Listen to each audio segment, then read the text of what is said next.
« 2019, c'est pas demain, c'est quasiment après-demain. On se pose la question, on prend un petit peu d'avance. Est-ce que ça sera encore une année à haut risque pour les marchés?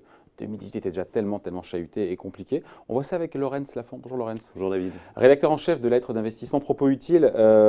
Beaucoup de facteurs de stress qui sont présents, qu'on a vus pendant toute l'année, qui sont toujours là. Ils ne vont pas disparaître. Et voire mieux, il y a des dossiers qui vont enfin aboutir.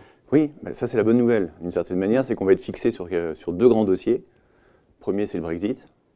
Et le deuxième, parce que pour l'instant, c'est la purée de pois, encore, le Brexit. Pour l'instant, oui, c'est le FOG. Ouais. Sur le Brexit, il y a une deadline, c'est le 29 mars, on le sait. L'Angleterre le Royaume-Uni doit dire si oui ou non ils sortent et avec quel accord. Il n'y en a qu'un pour l'instant qui leur est présenté. Visiblement, ça ne satisfait personne, ni la ligne dure qui veut sortir de l'Union européenne, ni ceux qui sont europhiles et qui veulent y rester.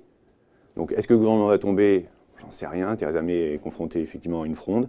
Mais que ce soit Corbyn en face, à gauche, qui n'a pas non plus de majorité pour sortir, qui lui a plutôt des europhiles dans son camp, ou elle qui a des Brexiteurs dans son camp, alors qu'elle veut rester, enfin qu'elle veut donner cet accord, on va dire, modéré, au final, on voit que c'est bloqué.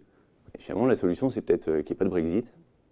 Peut-être qu'on va avoir un référendum, un deuxième référendum, ou le Parlement qui décide de lui-même. On va voir ça. En tout cas, l'Union européenne a ouvert la voie en disant c'est possible de revenir dessus. Ouais, j'ai vu ça. C'est la Cour de justice européenne. Hein, donc, au premier trimestre, on devrait être fixé sur Brexit ou pas Brexit, peut-être. Et dans quelles conditions? S'il n'y a pas Brexit, ça serait quand même une surprise énorme. Ouais. On n'en est pas encore là. On n'en est pas là, mais ça commence. Ça peut être une piste. Ça peut être, et si sur les marchés, en tout cas, ça serait un impact énorme. Ça aurait un impact au niveau européen, mais sur le marché britannique, qui quand même, le FTSE à son niveau d'il y a 18 ans, la livre a chuté. Vous imaginez si demain on dit bah non, finalement, on ne change rien, tout le monde reste à Londres?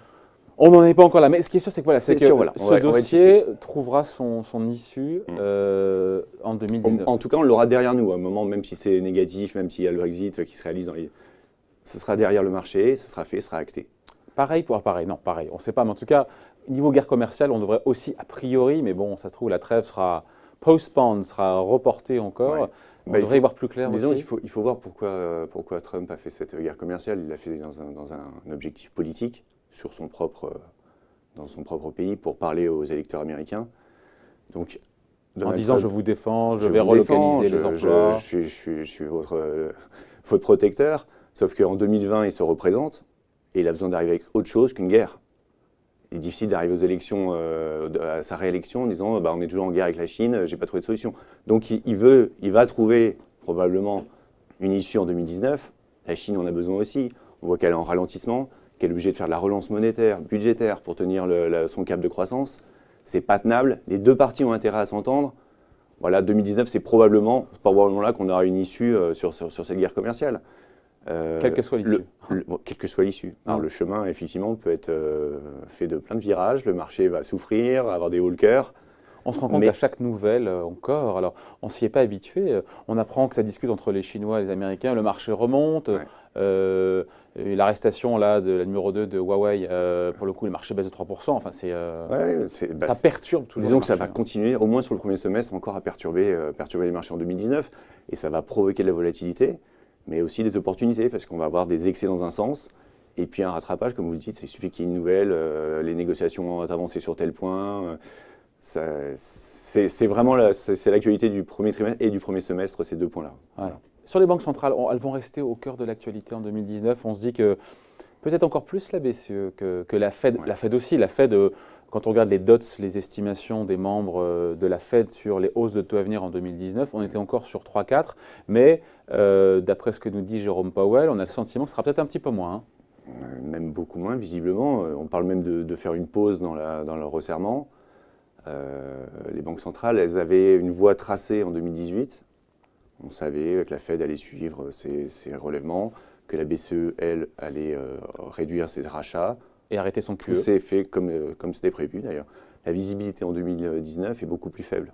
Pour les deux banques centrales, à la fois pour la Fed et à la fois pour la BCE. Parce que la Fed, on voit... Il y a une étude de la SocGen qui est intéressante, qui est sortie il n'y a pas longtemps, qui nous explique qu'avec le resserrement quantitatif et les hausses de taux qui ont été faites, c'est comme si la banque avait resserré de 400 points de base les taux aux États-Unis. Et quand on regarde les resserrements passés, c'est toujours d'environ 400 points de base. Ça ne va pas plus loin. La différence entre ce qui a été fait et les 4%, les 400 points de base, ça vient du fait que les tombées, c'est un peu compliqué, mais les tombées en fait des échéances, des obligations qu'elle a en portefeuille, elle les réinvestit, c'est ça? C'est ça, c'est exactement ça. Ou qu'elle ne les réinvestisse Ou plus. qu'elle ne réinvestisse pas, voilà. D'accord. Donc vous avez un resserrement qui est, on va dire, comparable à ce qui a été fait par le passé. Vous avez une incertitude sur l'économie, on parle beaucoup d'un ralentissement aux États-Unis l'année prochaine. Tous les ans, il y a la même histoire. Ouais, enfin bon, il y a eu l'impact fiscal cette année qui a donné un coup de boost, mais c'est un peu un coup de boost artificiel, on va dire. Un fusil à un coup. Exactement. Et vous avez en Europe la BCE qui devait soi-disant augmenter peut-être les taux en septembre prochain. Ah oui, c'est ça. Donc, la Fed, c'est intéressant. Donc la BCE, sur 2019, pareil, c'est moins balisé pour la BCE parce qu'il y a de plus en plus d'acteurs qui disent, au départ, on avait compris que la BCE disait plutôt après l'été en 2019, pour la première hausse de taux, certains disent, mais ça sera en 2020, quoi. Vous avez encore une fois donc l'économie qui est faiblarde, on voit qu'il y a des difficultés sur les PMI en Allemagne, en Europe, etc. Vous avez déjà des tensions sur les obligations d'entreprise, alors que les taux n'ont pas bougé en Europe, ils ont juste bougé aux États-Unis. Vous avez des pays qui lâchent le déficit. L'Italie, on l'a critiqué, maintenant la France, parce qu'on n'en tiendra pas, même si on fait un petit micmac, bon voilà, il y a 10 milliards, il manque 10 milliards, on ne va pas les trouver sous le sabot d'un cheval. Donc on voit que les pays se disent, bon bah, sous la pression de la population aussi, peut-être qu'en Espagne ça va céder aussi. Donc du coup, si les pays remettent du déficit, vous allez avoir une banque centrale qui va resserrer les taux à ce moment-là, avec une économie qui ralentit.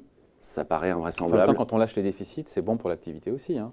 Tout ce pouvoir d'achat-là, il va se retrouver dans C'est la théorie qu'on entend depuis 40 ans, David. Hein? C'est la théorie qu'on entend. Non, mais conjoncturellement, ça va soutenir. Oui, bien sûr. On sait que le pouvoir d'achat des gens qui gagnent le moins, ils ont une propension marginale à consommer qui est plus élevée, donc ils consomment. Exactement.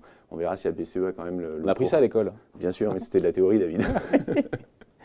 Donc vous avez cette incertitude qui fait que les banques centrales, à mon avis, vont plus surprendre les marchés. On va devoir beaucoup plus écouter les communiqués et les orientations qui peuvent bouger dans l'année. Donc moins balisé aussi sur parce que la question qui se pose là, et c'est rare, c'est justement cette récession. Est-ce qu'il y a une récession aux États-Unis? Est-ce qu'il y a une récession? Il n'y a pas de récession aux États-Unis. Non, mais c'est ralentissement, c'est pas récession. Attendez, quand vous regardez les études économiques de la plupart des banques d'investissement américaines, elles sont pas aussi catégoriques que vous. Il y a un débat, comme il n'y a pas eu l'année dernière. On commence l'année avec un consensus beaucoup plus faible, des économistes qui sont plus inquiets, qui ça laisse la marge pour de bonnes surprises, vous me direz. C'est exactement ce que j'allais vous dire. C'est que le consensus étant plus faible, on a moins d'espace pour des mauvaises surprises. Donc, on se contentera de moins. Donc, voilà, il faut voir un petit peu ce qui va se passer de ce côté-là. Et ça peut donner une chance aux actions européennes. Voilà. Et on finit là-dessus dans les dossiers chauds. Il y aura encore le pétrole. Personne n'a vu venir ce contre-choc pétrolier, ce mini-crack pétrolier. Est-ce que c'est temporaire? Est-ce qu'on va aller plus bas?